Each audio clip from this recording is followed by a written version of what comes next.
സ്നേഹമുള്ള സഹോദരി സഹോദരന്മാരെ, 2 മക്ബാർ 6:11 അവർ സാബത്ത് ആചരിക്കാൻ വേണ്ടി ചില ഗുഹകളിൽ ഒളിച്ചിരുന്നു. ഇതാരോ ഫിലിപ്പിന് ഒറ്റുകൊടുത്തു. അവരെ കൂട്ടത്തോടെ ദഹിപ്പിച്ചു. ഇവളവരെ സാബത്തിന് വേണ്ടി ജീവിതം ബലിയർപ്പിച്ചവരുടെ ചരിത്രമാണ് നമുക്ക് കാണാൻ സാധിക്കുന്നത്. ഇവളവരെ കർത്താവിൻ്റെ ദിവസം പരിശുദ്ധമായി ആചരിക്കണം. അപ്പോൾ നീയോ നിൻ്റെ വേലക്കാർ ജോലി ചെയ്തിരുന്ന കർത്താവിൻ്റെ കൽപ്പന.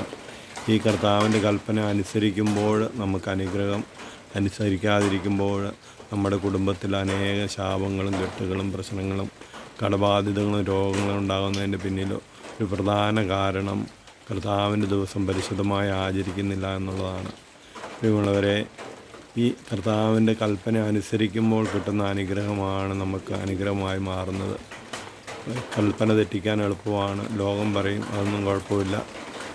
ഒഴുക്കിനൊത്ത് നീന്തുന്ന ലോകത്തെയാണ് നമുക്ക് കാണാൻ സാധിക്കുന്നത്. ചത്ത മീനാണ് ഒഴുക്കിനൊത്ത് ഒഴുകുന്നത്.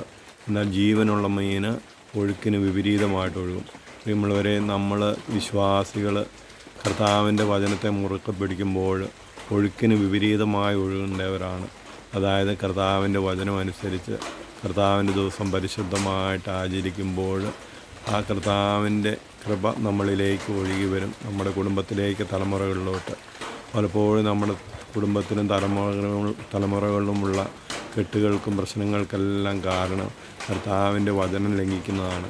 പ്രിയമുള്ളവരെ, ഈ ഞായറാഴ്ച ദിവസം കർത്താവിൻ്റെ വചനം പരിശുദ്ധമായി ജീവിക്കുവാൻ നമ്മളും നമ്മുടെ കുടുംബവും കർത്താവിന് പ്രിയപ്പെട്ടവരായി മാറുവാനും നമ്മളും നമ്മുടെ തലമുറകളും അനുഗ്രഹിക്കപ്പെടുവാനും കർത്താവിൻ്റെ ദിവസം പരിശുദ്ധമായിട്ട് ആചരിക്കാം. അതിനുവേണ്ടി എന്ത് വില കൊടുക്കാനും ജീവനുള്ളവരായി മാറുവാനും അത് സമൃദ്ധിയായി മാറുവാനും നമുക്കിടയാകട്ടെ. ഈശോ നമ്മളെ ഓരോരുത്തരെയും സമൃദ്ധമായി അനുഗ്രഹിക്കട്ടെ.